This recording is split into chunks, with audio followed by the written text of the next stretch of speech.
আসসালামু আলাইকুম সবাইকে। কি অবস্থা তোমাদের সকলের? আশা করি ভালো আছো, তাই তো? আজকে আমাদের ম্যাথের লাস্ট দুইটা টপিক বা লাস্ট দুইটা চ্যাপ্টার, স্থিতিবিদ্যা এবং গতিবিদ্যা, যেখান থেকে টোটাল তোমরা হচ্ছে কমন পাবা 6টা থেকে 5টার মতো ম্যাথ এমসিকিউ।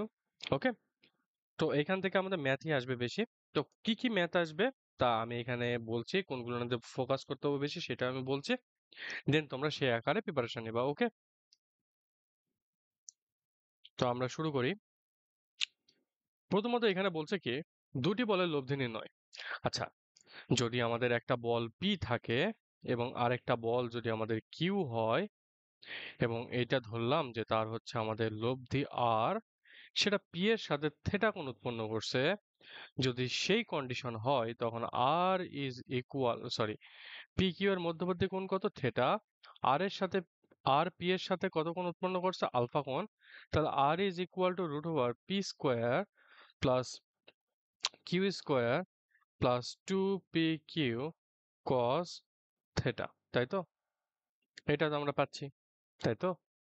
তো যদি আমাদের থেটা জিরো হয় তাহলে মানে cos থিটার মান ম্যাক্সিমাম, তখন আমরা কি লিখতে পারি, root over P square plus Q square plus 2pq।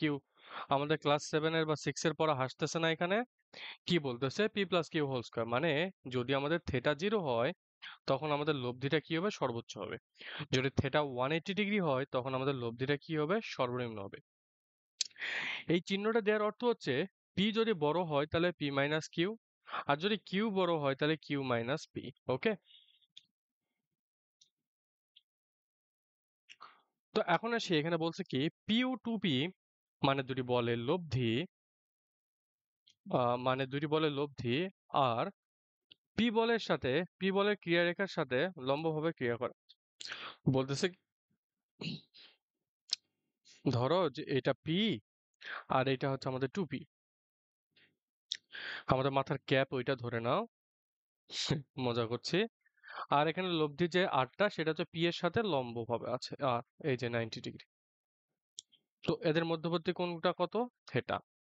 তো আমরা কি জানি, লব্ধি যেটা থাকে বা আমাদের যে টেন আলফা সমান আমরা কত লিখতে পারি, এখান থেকে এই যে উপরে দেখো, এখান থেকে tan alpha is equal to আমরা লিখতে পারি, এই যে আমাদের যেটা থাকে আর কি, যেটা বাইরে থাকবে কিউ, যেটা আমাদের বাইরে থাকবে মানে যেটার সঙ্গে কোণ থাকছে না, এই যে আলফা সংযুক্ত থাকছে না, সেটা বাদে সেটা উপরে লিখবো q sine theta, sine alpha, যেহেতু আলফা নিয়েছে তার মানে এখানে sine theta, q sine theta by যেটা সংযুক্ত ছিল আলফাটা সেটা p plus q cos theta.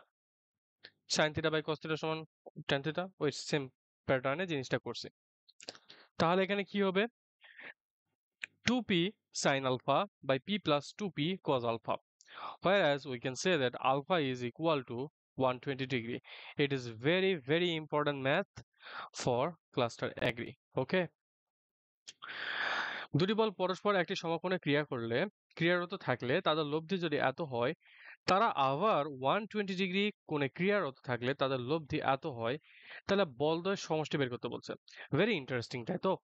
আমরা কি জানি, যদি আমাদের দুইটি পরস্পর লম্ব থাকে তখন আমরা লিখি হচ্ছে R square is equal to P square plus Q square, যেটা সমান কত, লব্ধি সমান কত, আর সমান হচ্ছে রুট ওভার 13 স্কোয়ার মানে কত, 13, তাই তো?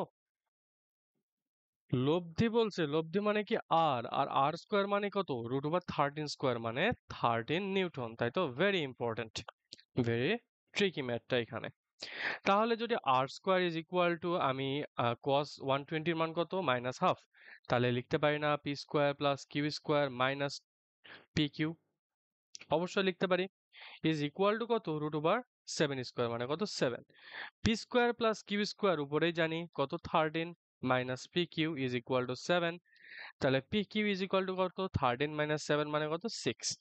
তাহলে পি কিউ এর মান কত পাচ্ছি আমরা, 6 পাচ্ছি। বাট আমাদের বের করতে বলছে কি, বলদ্বয়ের সমষ্টি। ভাই এটা কি বের করা যায়, এতই কঠিন লাগছে ভাই আমাকে? আচ্ছা দেখো তো, p square plus Q square সমান আমরা কত জানি, p plus q whole square minus 2pq সমান কত, এই যে 13 নিউটন, তাই তো? 2pq এর মানটা জানো, পি প্লাস কিউ সমান কত, root over 13 plus 2pq, 2 into 6 সমান কত, 12 মানে 25 মানে কত, 5। তাহলে পি প্লাস কিউ সমান কত, 5। ভেরি ইম্পর্টেন্ট ছিল এটা ম্যাথটা। ট্রাই করবা। যে ম্যাথগুলো আমি এখানে মার্ক করে দিচ্ছি প্রত্যেকটা ম্যাথই বাসায় বসে প্র্যাকটিস করবা, ওকে?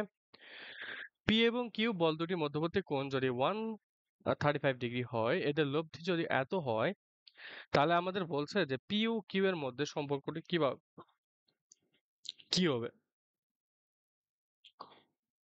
আবার প্রশ্নটা পড়ি।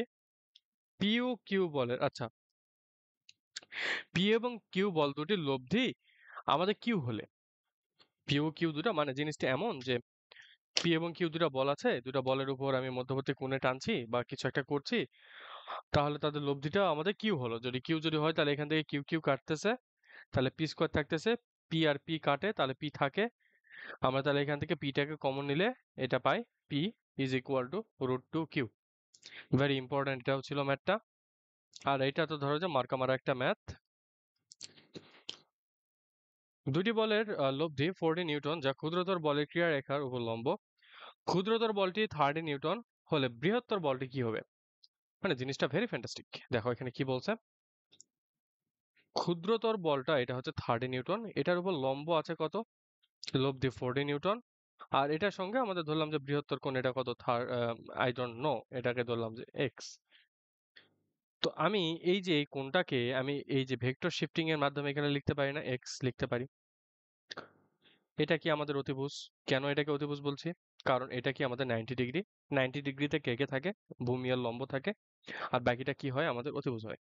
তাহলে আমরা কি লিখতে পারি, x square is equal two 40 square plus 30 square. বের করতে পারবা না? ইজি। দুটি সমান বলের দুটি সমান মানের বল পি এর লব্ধির মান কত? এটা 100% জিরো। ওকে, এই টাইপের প্রশ্নগুলো না কৃষি গুচ্ছতে দিবে। আর 2n এবং 5n একই রেখায়, দুটি বল একই রেখায় একই দিকে ক্রিয়ারত। যদি একই দিকে ক্রিয়ারত হয় তাহলে দুইটারই সাইন কি পজিটিভ বা নেগেটিভ, যেটাই ধরি না কেন সেম সাইন হবে। তাহলে উভয়দের সর্বাধিক লব্ধি কত হবে? P plus Q. ওকে, তো নেক্সট প্রশ্নটাতে কি বলছে? নেক্সট প্রশ্নটাতে বলছে 8 নিউটন এবং 3 নিউটন দুটি বল একটি বিন্দুতে 60 ডিগ্রি কোণে একটি ক্রিয়ারত বস্তুতে আঘাত করে বা ক্রিয়ারত, বলদ্বয়ের লব্ধি বের করতে বলছে। বের করতে পারবা না? ইজি। আর এই টাইপের কোনো প্রশ্ন আসবে না পরীক্ষাতে, তারপরে ওই জিনিসটা একটু ভালো করে বুঝাই দিই। তো এবিসি ত্রিভুজের বিসিসিএ এবং এবি বাহুদ্বয়ের মধ্যবিন্দুগুলো ডিইএফ যদি হয়, তাহলে আমাদের লিখতে পারি, কি লিখতে পারি, এখানে কি কি দিছে, AB plus AC, A D, আর এখান থেকে যেটা আসতেছে ডিসি, ডিসি আছে কি, ডিসি নাই, আহা, তারপর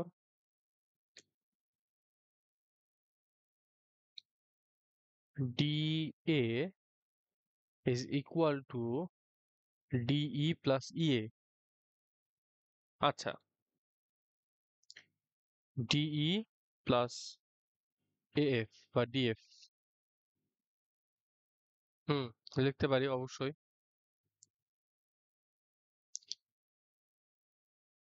কেননা এই যে এটা আর এটা কিন্তু আমাদের ভেক্টর শিফটিং করলে সেম আসে, তাই তো?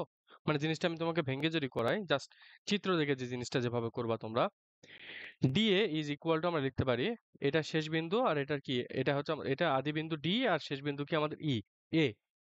তাহলে ডিই লিখলাম, শুরুর বিন্দু ইনিশিয়াল পয়েন্ট শুরু হলো, প্লাস ই এ, এতে গিয়ে শেষ হলো, এটাও একটা উত্তর। বাট যেহেতু আমাদের ইএ আর ডিএফ আমাদের সেম, ইকুইভ্যালেন্ট, মানে একই ভেক্টর বোঝাচ্ছে, মানও সেম, সবই সেম, সেহেতু আমরা লিখতে পারি ডিই প্লাস ডিএফ। ওকে, তাহলে এখানে কি বলছে, যদি এটা হয় তাহলে কি হবে, এডি is equal two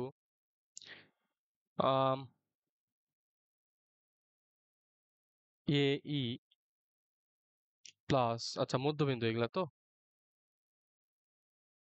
A E plus A F. হ্যাঁ ওই সেম, একই।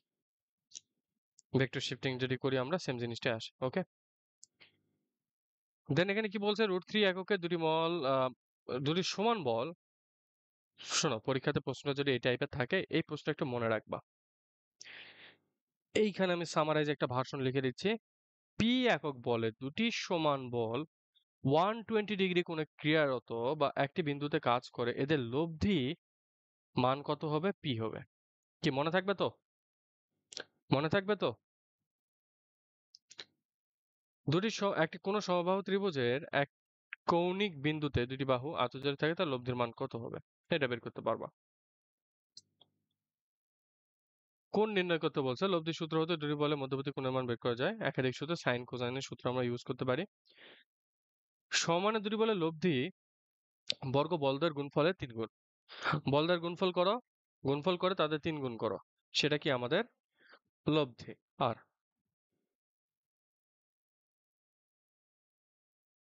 এখানে কি বলছে? ভেরি ভেরি ইম্পর্টেন্ট এই ম্যাথটা।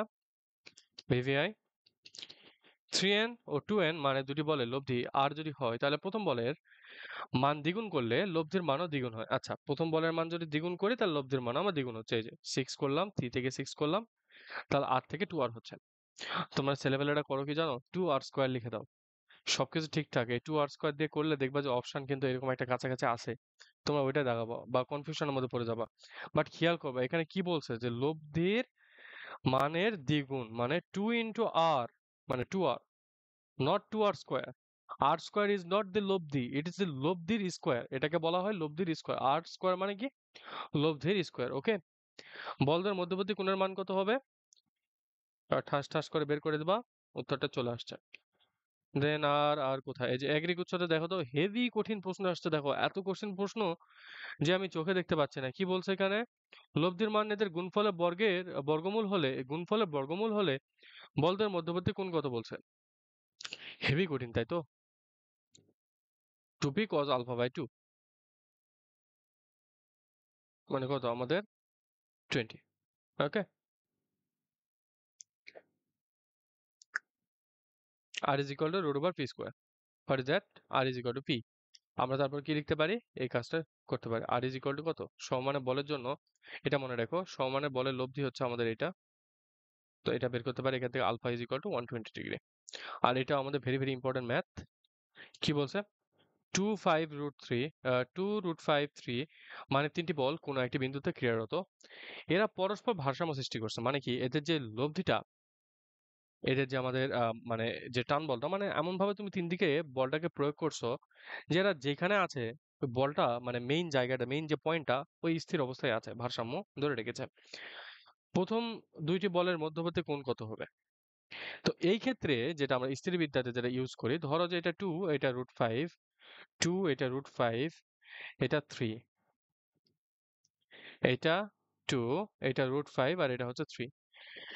তো যদি আমাদের দুইটার মধ্যবিন্দু বের করতে বলে, মানে এই দুইটার লব্ধি হবে, যদি ভারসাম্য থাকে তাহলে অপোজিটটা হবে আমাদের তাদের লব্ধি। ভালো করে বলছি, যদি 2√3 কথা বলতো তাহলে অপোজিট √5টা হতো তার লব্ধি। যদি 5 √5 3 মধ্যে যদি আমাদের লব্ধি বের করতে বলতো তার লব্ধি হতো কত? 2। কি মনে থাকবে তো? তাহলে এই দুটার লব্ধি কত হবে? 3 স্কয়ার, 2 স্কয়ার, √5 স্কয়ার। আর এদের মধ্যবর্তী কোণ কত? যেহেতু ভারসাম্য আছে আমরা 3, যেহেতু আলফার মানটা বের করতে বলছে, আচ্ছা 2 ইন্টু 2 ইন্টু এটা পাচ্ছে। দেন আমরা cos আলফা সমান কত পাচ্ছি? আলফা সমান 90 ডিগ্রি পাচ্ছি। ভেরি ইন্টারেস্টিং না? এই প্রশ্নটা ভালোভাবে বাসায় প্র্যাকটিস করবা। ওকে, পি √3p যদি সাম্যাবস্থা থাকে তাহলে প্রথম দুটি বলের মধ্যবর্তী কোণ বের করতে পারো না আমার ছোট্ট ছোট্ট ভাই বোনেরা? তাহলে এখান থেকে আমরা কি লিখতে পারি? প্রথম দুইটা বল, তার মানে p square plus 3p square plus 2p square √3 cos alpha is equal to, তাহলে তার লব্ধি কত হবে? 3 নাম্বার বলটা। তাহলে পি স্কোয়ার কাটতেছে, এখান থেকে পি স্কোয়ারটাকে ভ্যানিশ করে দিতে পারি। তাহলে cos alpha is equal to আসতেছে কত? -3/2√3 মানে √3/2 -√3/2 এর মান কত? cos alpha 150 degree. যদি তুমি আলফার মানটা যদি নেগেটিভ কোনো একটা কিছু নাও, মানে তোমার ধরো যে আহ, মানে ছোট কোনো একটা মান নিতে পারবা না, এখানে মাইনাস দেওয়া আছে, সেহেতু এটা কি হবে? 180 ডিগ্রি থেকে বেশি হবে।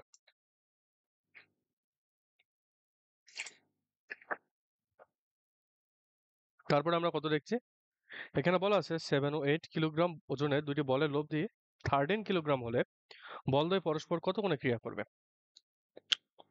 দেখো বের করতে পারবা না? পারবা। সমানে দুটি বলের লব্ধির বর্গের গুণফলের 3 গুণ যদি হয় তাহলে কত আসবে? আলফা সমান, এটা বের করতে জানো তোমরা। এই প্রশ্নটা ইম্পর্টেন্ট ছিল। সমান তিনটি বল সাম্যাবস্থা সৃষ্টি করলে তাহলে তাদের মধ্যবর্তী কোণ কত হবে? 120 ডিগ্রি। এটা একটা মনে রাখো ভালোভাবে, ভিভিআই। এই অধ্যায়গুলো আমাদের রাজশাহী বোর্ডে হেভি পছন্দ। স্টুডেন্টদের আমরা যখন পড়াই বা আমি যখন নিজে যখন পড়তাম তখন এই জিনিসগুলো মানে কেউ নেয় না আর কি মাথার মধ্যে, মানে সবাই ইগো দেখায় আর কি। আর তোমরা তো যথেষ্ট পরিমাণে ম্যাচিওর, আরে ভাই বলছে, ভাইয়ের কথা শুনতে হবে, কে বলছে, আমি তো ফাটাকেষ্ট, তাই না? তুমি কিছুই না অ্যাকচুয়ালি, আমিও কিছুই না। এই দুদিনের দুনিয়ায় তুমি আমি জাস্ট একটা সিম্পল, কি বলে, আমাদের এর আগে অতীতে ছিল আমাদের মতোই, এখনো আছি আমরা, আমাদের ভবিষ্যতে আমাদের মধ্যে কেউ না কেউ চলে আসবে। পৃথিবীর নিয়মটা এমনই, যখন তুমি সেই জায়গা থেকে চলে যাবে তোমার জায়গাটা দখল করে নেওয়ার জন্য কেউ না কেউ চলে আসবে। ওকে? যেমন ধরো যে তুমি একটা জিনিস চিন্তা করতে পারো, তোমার একটা যদিও বা আমি কক্সবাজার কখনো যাই নাই সমুদ্রের এলাকাতে, বা তুমি ধরো যে নদীর এলাকাতে যেহেতু আমরা থাকি, আমার মেসের পাশেই নদী, পদ্মা নদী। তো এর বালিটি তুমি একটু ইয়া করবা, একটু কাটবা আর কি, মানে ওই যে তোমার চরের ওইখানে গিয়ে বালিতে একটু গর্ত করবা। বালিতে যদি গর্ত করো দেখবা যে পানি যখন ঢেউ আসতেছে বা জোয়ার যখন আসতেছে তখন কি হচ্ছে আমাদের, ওই পানি, ওই যে গর্তটুকু যেটা ছিল সেটাও কিন্তু পূর্ণতা পেয়ে যাচ্ছে। মানে তুমি যদি গর্ত হয়ে চাও বা তুমি যদি অতীত যদি হয় যদি চাও বা তোমাকে ওইখান থেকে যদি তুলে নেওয়া হয়, দিন শেষে কেউ না কেউ ওইখানে এসে তোমার জায়গাটুকু দখল করবে। সো এগো না দেখায়, মানে খুব একটা ভাবসাব না দেখায় নিজের স্বপ্নের জন্য লড়াই করো, চেষ্টা করো, নিজের মা বাবার সঙ্গে ভালো ব্যবহার করো, নিজের সঙ্গে নিজের নিজেকে ধোঁকা দিও না, আল্লাহ সুবহানাহু ওয়া তাআলার ইবাদত করো। That's it. আর কিছু বলবো না। তো আমরা যদি এই এফটা বের করতে বলছে আমাদের, তো আমরা এফ cos থিটা, আমরা বড় অনেকগুলো বল যখন একটা বিন্দুতে ক্রিয়া করে তখন আমরা তার দুইটা উপাংশ পাই, তাই তো? একটা বলের দুইটা উপাংশ পাই, একটা হচ্ছে এক্স অ্যাক্সিস বরাবর, একটা হচ্ছে ওয়াই অ্যাক্সিস বরাবর। এক্স এক্স অ্যাক্সিস বরাবর যেটা পাই সেটা হচ্ছে এফ cos থিটা। তো F cos theta is equal two হবে হচ্ছে এফ ওয়ান, এই যে এফ ওয়ান কস, এখানে থিটার পরিমাণ কত? জিরো। তার মানে F one cos theta cos zero, মানে কস জিরো মান কত? ওয়ান। তাহলে F one, F two, F three, F four, F sine theta. এখান থেকে তো এফ ওয়ান কিভাবে হয়? এফ ওয়ান সাইন নাই, ও আচ্ছা, এফ ওয়ান এর সঙ্গে এই যে আমাদের ওয়াই যে অ্যাক্সিসটা, এটা কত ডিগ্রি কোণ উৎপন্ন করে? 90 ডিগ্রি। তাহলে এফ এটা পাচ্ছে। ওকে? তিনটা নিউটন বস্তু সাম্যাবস্থা সৃষ্টি করলে এদের মধ্যবর্তী কোণ ওই যে পূর্বের নিয়ম অনুযায়ী এই দুইটা যদি থাকে তাহলে অপোজিটটা কি হয় আমাদের? তার লব্ধি হয়।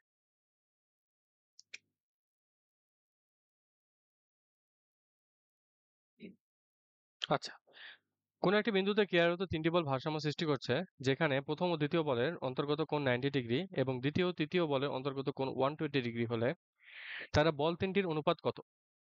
তিনটা বল ক্রিয়া করছে, একটা বলের প্রথম এবং দ্বিতীয় বলের অন্তর্গত কোণ হচ্ছে 90 ডিগ্রি, বাকি দুটার হচ্ছে 120 এবং 150 ডিগ্রি।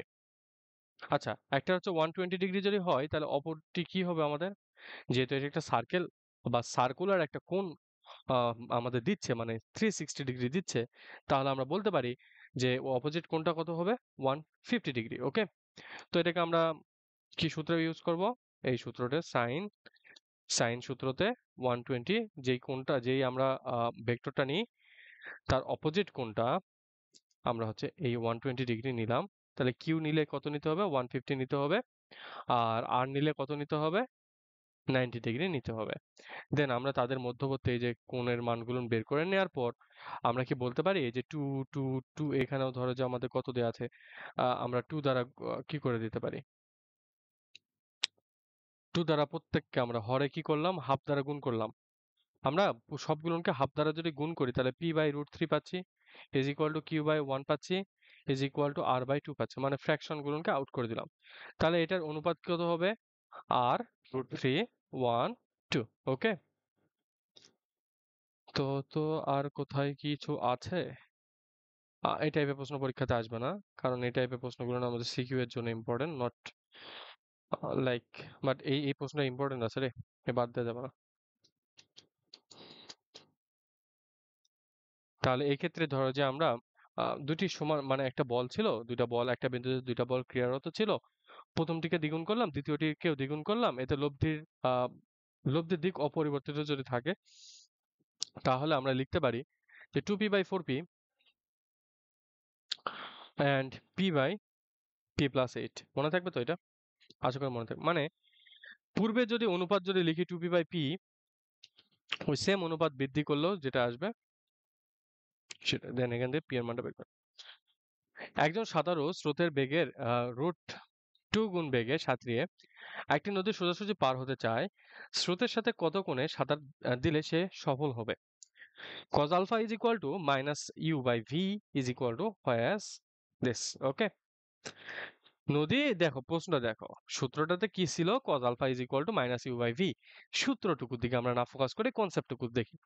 একজন সাঁতারু কি করছে? স্রোতের বেগের √2 গুণ বেগে সাঁতরিয়ে একটি নদী সোজাসুজি পার হতে চায়। আচ্ছা, জিনিসটা কি? এই যে নদী ধরো, এটা আমাদের পদ্মা নদী। তো এই নদীতে তুমি যাচ্ছ, তোমার এখন লক্ষ্যটা কি? দেখো, এখান থেকে তোমাদের বাস্তব লাইফের আমি কিছু জিনিসটা দেখিয়ে দিব। এই যে এটা ইউ, আর এটা হচ্ছে আমাদের ভি। এটা হচ্ছে তোমার বেগ, আর এটা হচ্ছে স্রোতের বেগ। মানে স্রোত বলতে বর্তমান জামানার বেগ। আর এটাকে আমরা আর বলছি বা লব্ধি। এইখানে তুমি চলে গিয়েছো, আর এই আলফা কোণে তুমি চলে গিয়েছো। ওকে, তাহলে cos alpha is equal to কত লিখতে পারি আমরা? সরি, এটা হচ্ছে পুরোটাই আলফা কোণ, আর থেটা কোণে হচ্ছে সে উপরে চলে গেছে। তাহলে cos alpha is equal to minus u/v। ইউটা কি? আমাদের স্রোতের বেগ, আর ভিটা কি? আমাদের তোমার বেগ।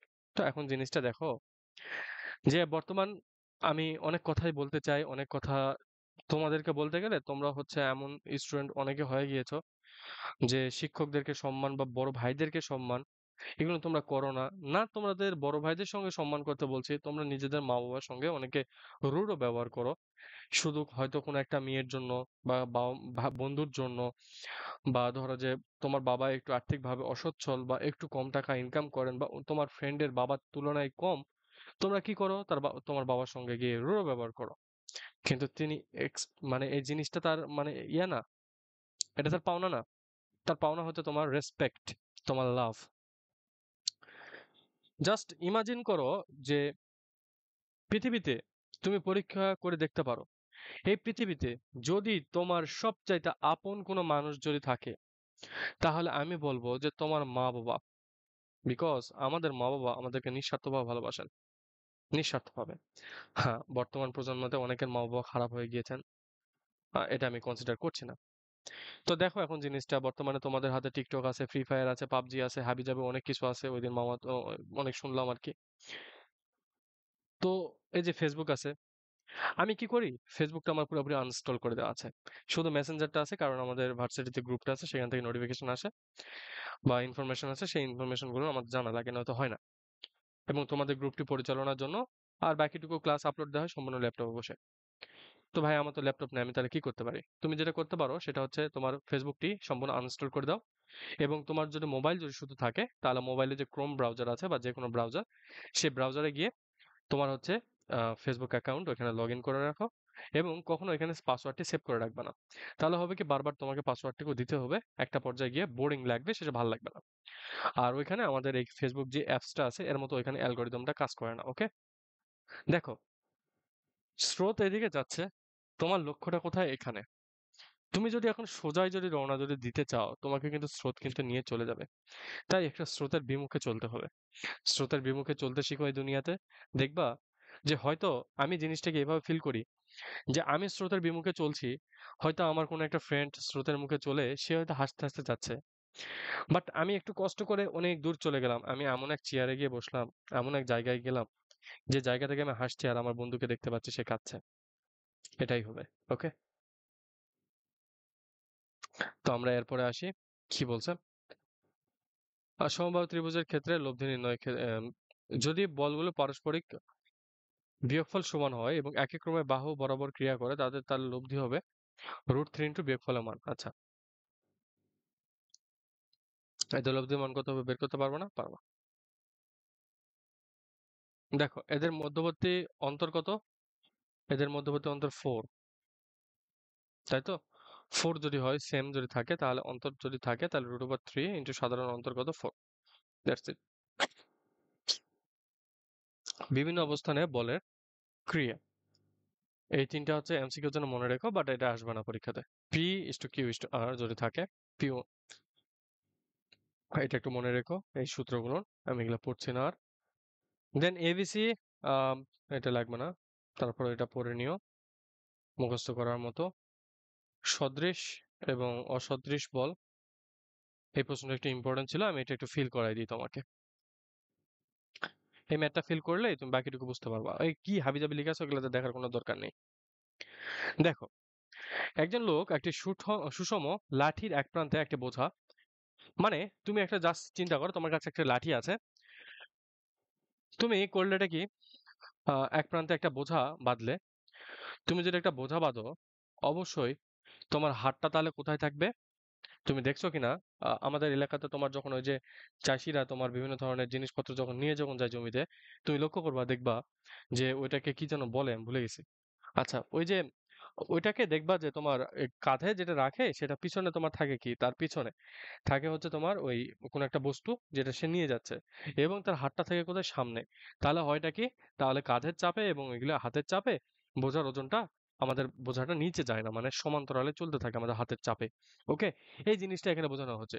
বোঝাটির ওজন ডব্লিউ যদি হয় এবং লোকটির কাঁধ হতে বোঝাটির এবং লোকটির হাতের দূরত্ব এ ও এক্স হলে কাঁধের উপর প্রযুক্ত চাপ নির্ণয় করতে বলছে। তাহলে কিভাবে নির্ণয় করতে পারি? ধরে নিলাম যে লোকটির হাতের দূরত্ব কাঁধ থেকে তোমার কত, এক্স, আর কাঁধ থেকে বোঝার ওজন এ দূরত্বে আছে। তাহলে আমাদের এখানে যে পি চাপটা কার চাপ, আমাদের হচ্ছে হাতের চাপ, হাতের প্রেসার, আর ওজনটা কি, বোঝার ওজন, যেটাকে আমরা বলতে পারি। তাহলে এটা কি আমাদের পি প্লাস ডব্লিউ। তাহলে আমরা এখানে যেটা করব, যে P into x is equal to W into A, লিখতে পারবা? এটার সঙ্গে এটা যে কোনটা থাকবে সেটা, এটার সঙ্গে এটা যে কোনটা থাকবে সেটা। এই যে এখানে সেম জিনিসটা বলছে না, এটা কি তাদের লব্ধি না? এটা লব্ধি, এখানে লব্ধি কাজটা করছে, মানে তুমি জিনিসটা ফিল করছো। লব্ধি বলতে কি, তুমি জিনিসটাকে ফিল করবা। এটা দুইটা বল, দুই দিকে ছিল, বাট তুমি জিনিসটাকে ফিল করছো কোথায়, তোমার কাঁধে, ওটাই হচ্ছে লব্ধি। তাহলে কিউ হতে, পি ইন্টু কিউ হতে লব্ধি।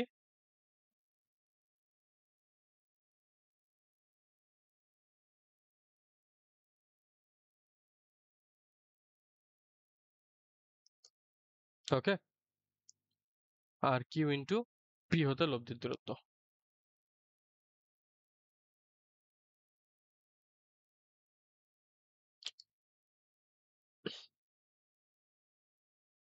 তার মানে জিনিসটাকে এভাবে বোঝানো হচ্ছে, এটাকে যদি পি নিই আর এটা হচ্ছে আমাদের কিউ, তাদের লব্ধি কত, আমাদের পি প্লাস কিউ যদি হয়, তাহলে পি ইন্টু কিউ হতে লব্ধির দূরত্ব এ ধরলাম, এ, আর এটা যদি এক্স ধরি তাহলে কিউ ইন্টু এক্স।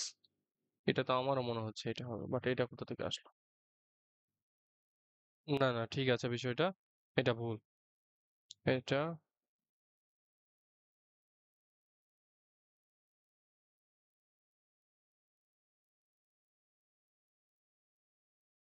তাহলে এখান থেকে আমরা কি লিখতে পারি? পিটা এটা পেলাম, তাহলে এটা সূত্রটা এইভাবে, P by BC W by AC is equal to P plus W by AB. Okay, এটা সূত্র এই টাইপের। তাহলে কাদের উপর চাপ, পি প্লাস ডব্লিউ।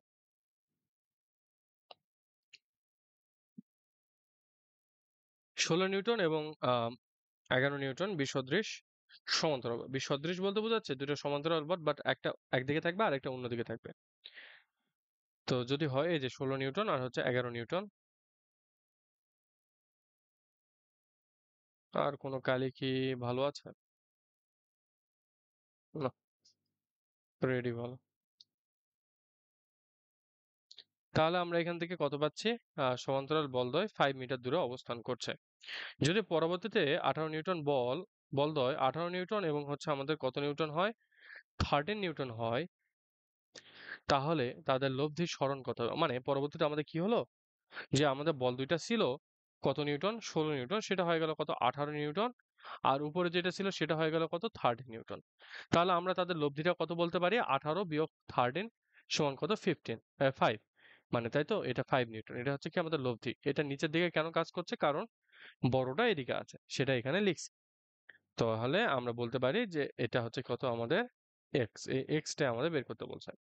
তাহলে এক্সটা তাহলে আমরা কিভাবে বের করব? এক্সটা বের করব হচ্ছে 16, যেহেতু মিডিল আছে, 5 plus x is equal to 11 by x is equal to 5 by 5.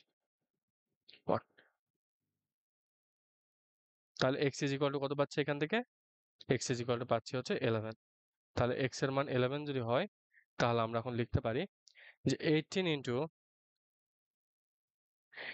into আচ্ছা সরি, এই যে 5 নিউটনটা, এটা হচ্ছে তোমার এই যে এদের যে লব্ধি সেটা, এটা 5 নিউটন, এটা না।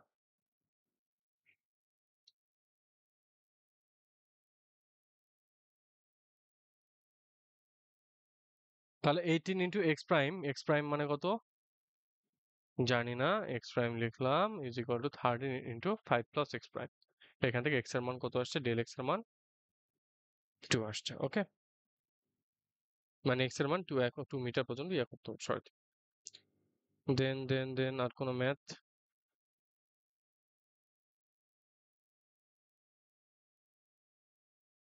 এই টাইপের প্রশ্নগুলো না তোমাদের পরীক্ষাতে দিবে না অ্যাকচুয়ালি, বুঝতে পারছো? এটা একটু দেখে যেও, আর লাগে না, আর কিছু লাগবে না। যদি ধরো যে হিউজ একাধিক বল যদি থাকে, সেটা কথা আলাদা, বাট আমাদের যে প্রথম দিকে যেগুলো পড়াইছি স্থিতিবিদ্যাতে, সবগুলো ভালোভাবে দেখে যাবা, এই প্রথম দিককার গুলো, এগুলো থেকে পরীক্ষাতে কমন পাবা। এবার আসি আমাদের সরলরেখা বা সমতলে চলমান কণার গতি। তো আমরা অলরেডি এই যে যে ম্যাথগুলো আছে, এগুলো আমরা অলরেডি শিখে আসছি কোথা থেকে, আমাদের এসএসসি, এইচএসসি, বাকি অ্যাডমিশন গুলো না শিখছি। একটি সাইকেল চালক সোজা পথে 3 ঘন্টায় 30 কিলোমিটার যাওয়ার পর প্রথম রাস্তার সাথে লম্বভাবে অপর একটি পথে 8 কিলোমিটার/আওয়ার বেগে 5 ঘন্টা চললো, তার গড়বেগ কত? লম্বভাবে চললো কত?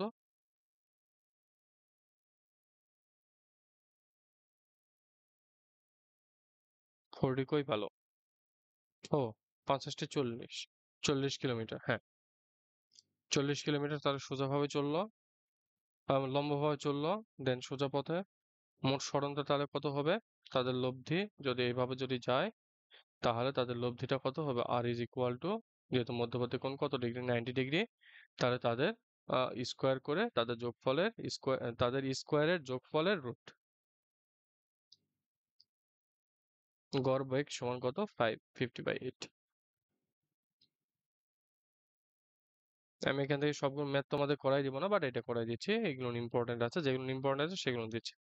কারণ এখান থেকে একেবারে হাই লেভেলে কোনো ম্যাথ আসবে না পরীক্ষাতে। কোনো কণার উপর একই সময়ে একই ক্রিয়াশীল দুটি বল, দুটি বেগ, আচ্ছা, তাদের লব্ধি বেগ কত হবে? যদি আমাদের একই দিকে যদি চলে, তাহলে আমরা কি বলতে পারি যে তাদের যোগ। দেন এখানে কি বলছে যে একটি কণা, এটা আসবে না। 30 সেকেন্ডে যদি এত ডিগ্রি কোন উৎপন্ন, 30 সেকেন্ডে যদি এত মিটার পথ অতিক্রম করে, তাহলে 5 মিনিট পর 20 বেগ কত হবে? এটা আমরা কিসের মাধ্যমে বের করতে পারি? ত্রিকোণমিতির মাধ্যমে, কি বলে, ডিফারেন্সিয়েশনের মাধ্যমে। ওকে, 10 মিটার/সেকেন্ড বেগে ঊর্ধ্বগামী কোনো বেলুন হতে একটি পাথরের টুকরো ফেলে দেওয়া 10 সেকেন্ড পর মাটিতে পড়ে। পাথরটি ফেলে দেওয়ার সময় বেলুনের উচ্চতা কত ছিল? কাহিনীটা কি হলো, যে তোমার একটা বেলুনকে তুমি ধরলা, ধরে নেওয়ার পর ঊর্ধ্বগামী কোনো একটা বেলুন হতে একটি পাথরের টুকরা ফেলে দিলে, মানে বেলুনটা হইতে একটা পাথরের টুকরা তোমরা ফেলে দিলে। ফেলে দেওয়ার পর পাথরটি ফেলে দেওয়ার সময় বেলুনের উচ্চতা কত ছিল, মানে বেলুনটি কত উচ্চতায় ছিল? তাহলে আমরা লিখতে পারি যে বেলুনটি যত উচ্চতায় ছিল, মানে পাথরটা তত উচ্চতায় ছিল, তাই তো? তাহলে পাথরটার উচ্চতা বের করার অর্থটাই হচ্ছে আমাদের বেলুনটার উচ্চতা বের করে নেওয়া। তাহলে আমরা কি বলতে পারি যে মাইনাস এটা বের করতে পারি। দেখো এখানে জিনিসটা, যে 10 মিটার/সেকেন্ড বেগে ঊর্ধ্বগামী 10 মিটার/সেকেন্ড, দেন আমাদের টুকরোটি ফেলে দেওয়ার পর এত নিচে বললো, জি কোন দিকে কাজ করছে? নিচের দিকে। তাহলে H is equal to U T, U সমান কোন দিকে কাজ করছে? আমি যদি নিচের দিকে যদি এইচ ধরি, তাহলে H is equal to U কোন দিকে? উপরের দিকে কাজ করছে, -10 ইন্টু ইউ টি। টি সমান কত? 10 সেকেন্ড প্লাস হাফ। জি সমান কত? এটাও পজিটিভ দিকে আসছে, পজিটিভ পজিটিভ, এটা কি নেগেটিভ? তাহলে positive H into T square, জি টি স্কোয়ার। ওকে, এটা তাহলে পারবা তোমরা?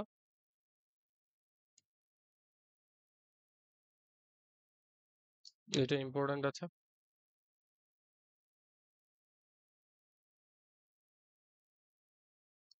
এটা একটু ভালোভাবে করে নিও। দেখো ঠিক সেম ভাবে ওই পূর্বে যে ম্যাথটা করছি সেই কনসেপ্টটুকু।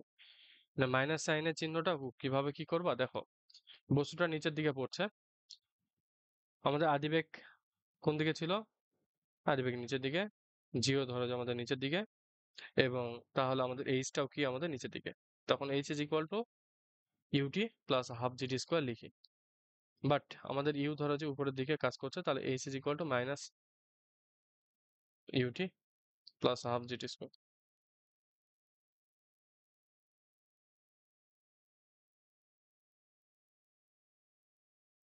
এটা একটু মনে রেখো,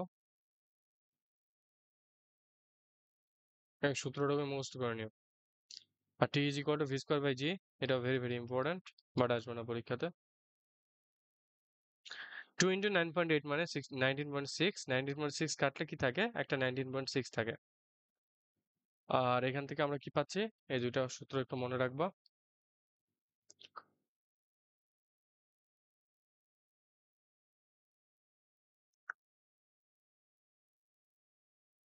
এস ইজ ইকুয়াল টু চতুর্থ সেকেন্ডে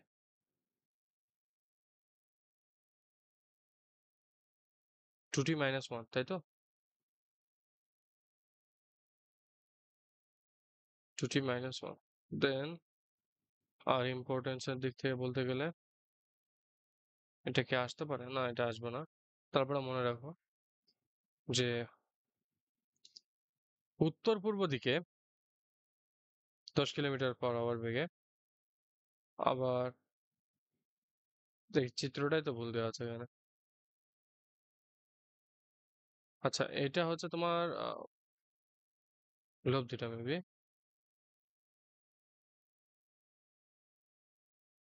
এটা উত্তর যদি হয় তাহলে নর্থ, ইস্ট, ওয়েস্ট, সাউথ। আর বাতাস উত্তর দিক থেকে,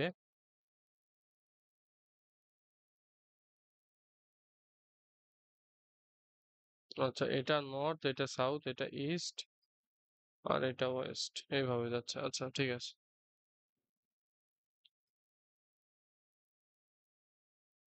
অলরেডি এটা নিয়ে আলোচনা করা হয়েছে, এটা দেখে নিও। এটা ভেরি ভেরি ইম্পর্টেন্ট ছিল, এটা মুখস্থ করে নেবো সূত্রটুকু। এবার প্রাসের ক্রাস সম্পর্কে দেখবো আমরা, প্রাসের যতগুলো সূত্র আছে, সূত্র ভিভিআই মনে যেটা থাকে এটা।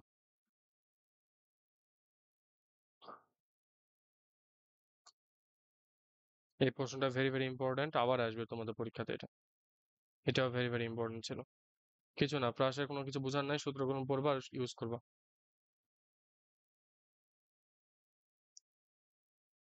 এটা মনে রেখো, মনে রাখবা, এটা মুখস্থ করার মতো, এটা মনে রাখবা। প্রমাণটা একবার দেখবা, মনে রাখার চেষ্টা করবা।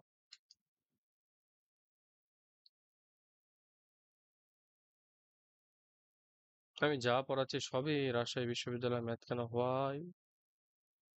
আমার কি বিশ্ববিদ্যালয় কি আমাকে পথ ছাড়তেছে না নাকি?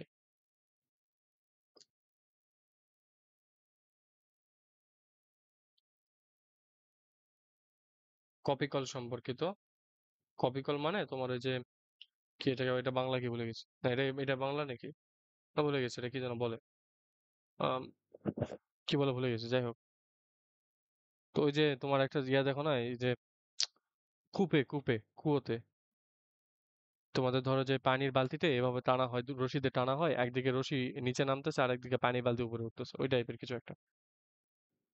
কপি কলি কি বাংলা নাকি ভুলে গেছি আমি, যাই হোক। আসবে না পরীক্ষাতে, তারপরে আমি বলছি। যে এখান থেকে টি আমাদের যে আমাদের এমজি বস্তুটা কি করছে, নিচে নিচে আমাদের বলটা প্রয়োগ, ওজনটা নিচে কাজ করে, তাই তো? এটাও তো আমার ওজনটা তো নিচে কাজ করছে। তো প্রশ্নটা কি বলছে, উপর দিয়ে হালকা রশির এক প্রান্তে 9 গ্রাম একটি বস্তু তার নিম্ন গতি দ্বারা অপর প্রান্তে একটি বস্তুকে টেনে তুলছে। 2 সেকেন্ড পরে রশিটি ছিঁড়ে গেলে বস্তুটি কত উপরে উঠবে? আসবে না এটা, বুঝে লাভ নেই, সব রিটেনে ম্যাথ। তাহলে ইম্পর্টেন্টে বলতে গেলে আমি বলবো যে সূত্র, ওই যে প্রথম দিককার যে ম্যাথগুলো আছে আর প্রাসের যে সূত্রগুলো সেটা। তাহলে টোটাল তোমরা এখান থেকে 5টা কি 6টা বা 4টার মতো কমন পাবা প্রশ্ন। তো দ্যাটস ইট। এখন হচ্ছে তোমাদের কাজটা কি, আমার কিন্তু তোমাদের ফিজিক্স ম্যাথের সবগুলো ক্লাসই শেষ হয়ে গেল আজকে অফিসিয়ালি। তো এরপরে হচ্ছে তোমাদের সাজেশন দেওয়া হবে এবং তোমাদের কিছু দিক নির্দেশনা দেওয়া হবে। আমি পাভেল প্রমা তিনজন একসঙ্গে তোমাদের দিক নির্দেশনা দিব। তো তোমরা এর মধ্যে কি কি করবা, তোমাদের যতগুলো প্রশ্ন আছে সবগুলো হচ্ছে তোমরা সলভ করো। কৃষিগুচ্ছ যত প্রশ্ন ব্যাংকে যত প্রশ্ন আছে সবগুলো, যা যা পারবা না তা তা আমাকে জানাবা, ওকে? That's it. দেখা হচ্ছে ভবিষ্যতে কোনো একটা সেশনে। আল্লাহ সুবহানাহু ওয়া তাআলা তোমাদেরকে তোমাদের স্বপ্নগুলো পূরণ করাক, নেক্সট স্বপ্নগুলো পূরণ করাক, তোমাদের সাহায্য করুন। আল্লাহ সুবহানাহু ওয়া তাআলা তোমাদেরকে হেফাজত করুন। তোমরা দয়া করে তোমাদের মা বাবার সঙ্গে ভালো ব্যবহার করবে, তোমাদের স্বপ্নের জন্য পরিশ্রম করবে, হতাশ হবে না। দেখো একটা জিনিস তোমাদের বারবার বলছি, যেহেতু এটা আমার শেষ ক্লাস, আর কখনো দেখা হবে কিনা তা আমি জানি না, তবে এতটুকুই বলছি ভাইয়া, দেখো তুমি জাস্ট নিজেকে কিছু মনে করো না। তুমি জাস্ট নিজেকে একটা মনে করো যে তুমি কিছুই না, তুমি এসেছো, তুমি যাবে।